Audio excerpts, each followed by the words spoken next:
Questions from the world Kli. Hiro from Japan is asking why the question is, what am I living for, and not what are we living for? A person asks from himself. Well, he asks about others. He doesn't care about others. The question begins very personally.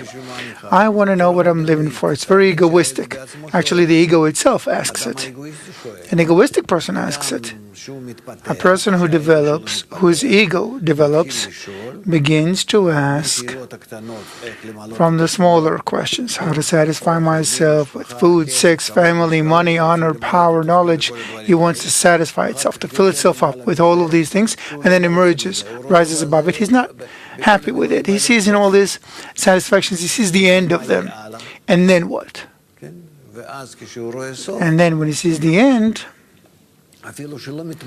even if it wasn't filled up with all of them, he already sees that this is all transient.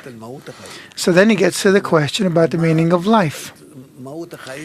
The meaning of life is basically, with what can I fill myself up so that this fulfillment will be perfect in every way, complete in every way, not just today. And so tomorrow I will get smarter.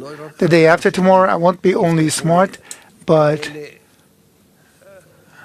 such directions of research of life, of the meaning of life will open up to me, of all kinds of dimensions, and still what I do now will still be